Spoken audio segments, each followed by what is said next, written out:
আমরা কি চাই যে এই মারামারি হানাহানি যে রাজনীতি, এই রাজনীতিকে আমরা কেউ কেউ চাই? এই চাঁদাবাজি রাজনীতি আমরা কেউ চাই? 5 বছর পরে আবার একটা গণ অভ্যুত্থান করতে হবে।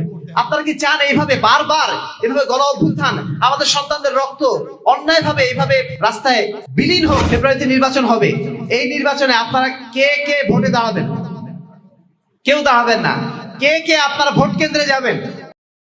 আহলে হাদিস আন্দোলন বাংলাদেশ, মেহেরপুর জেলা। আসুন পবিত্র কোরআন ও সহিহ হাদিসের আলোকে জীবন গড়ি। বর্তমান যে সমাজ ব্যবস্থা, এই সমাজ ব্যবস্থা আমরা পরিবর্তন সবাই কামনা করি, তাই না? আমরা কি চাই যে এই মারামারি হানাহানি যে রাজনীতি, এই রাজনীতিকে আমরা কেউ কেউ চাই?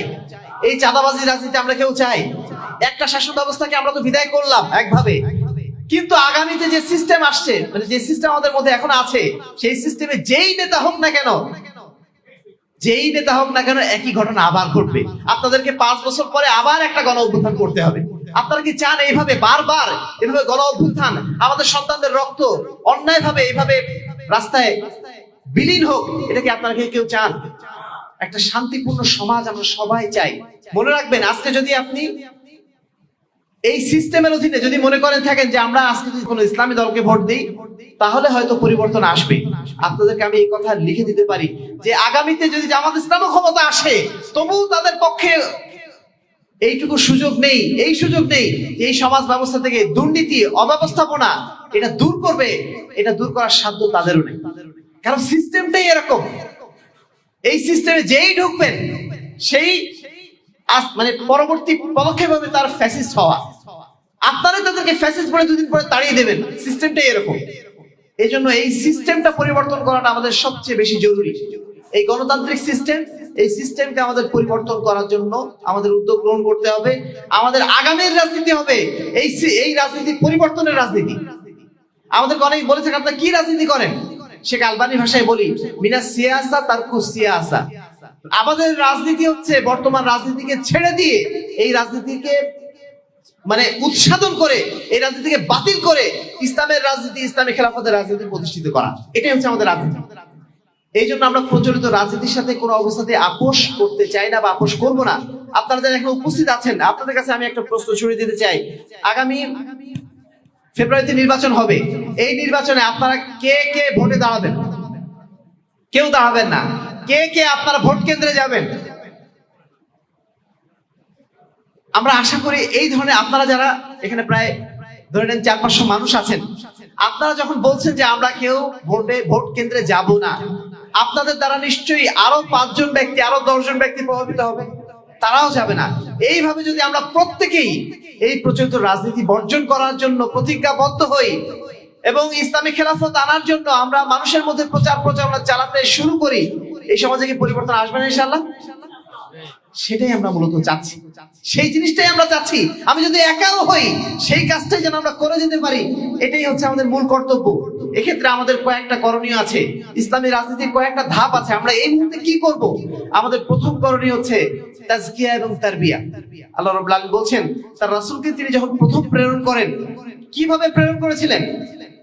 রাজনীতির মাধ্যম দিয়ে না অস্ত্র দিয়ে? কি দিয়ে প্রেরণ করেছিলেন? ইলম দিয়ে প্রেরণ করেছিলেন।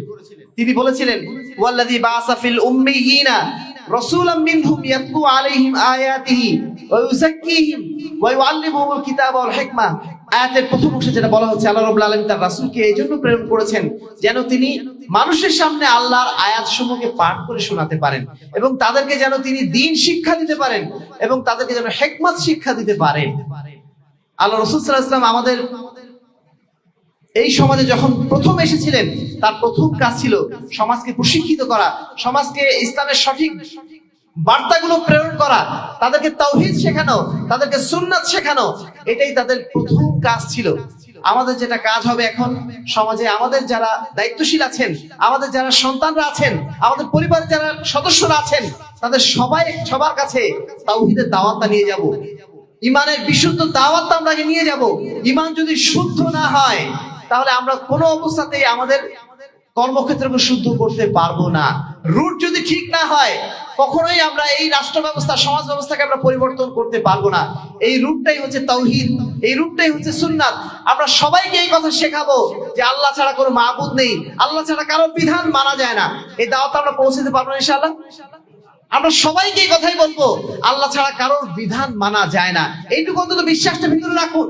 এই বিশ্বাসটা যখন ভিতরে আসবে, পরবর্তী কর্তব্য আপনি অটোমেটিক বুঝে ফেলবেন। 2 নম্বর কাজ এটা হবে আদ-দাওয়া ওয়াল জিহাদ।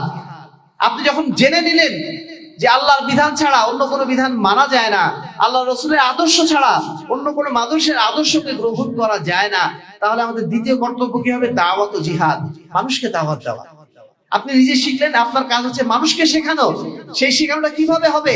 মানুষের কাছে ইসলামের বিশুদ্ধ দাওয়াত নিয়ে যেতে হবে, তাওহীদ এবং সুন্নাতের দাওয়াত নিয়ে যেতে হবে। এবং সেই ক্ষেত্রে যখন আমাদের বাধা আসবে, বাধা আসলে আমরা কি করব? বাধা আসলে আমরা জিহাদ করব। কেমন জিহাদ? জিহাদ মানে কি অস্ত্র দিয়ে ঘাট থেকে মাথা নামিয়ে দেওয়া, এর নাম কি জিহাদ? জিহাদ মানে এটা না। জিহাদ মানে প্রতিরোধ গড়ে তোলা, সাধ্যমতো যার যতটুকু শক্তি রয়েছে সেই শক্তি দিয়ে আমরা প্রতিরোধ গড়ে তুলবো অন্যায়ের বিরুদ্ধে। এটাই হচ্ছে আমাদের দ্বিতীয় কর্তব্য, দ্বিতীয় কর্মসূচি। আহলে হাদিস আন্দোলন এই কর্মসূচি বাস্তবায়ন করার জন্য চেষ্টা করে যাচ্ছে। 3 নম্বর কর্তব্য আমাদের যেটা হবে,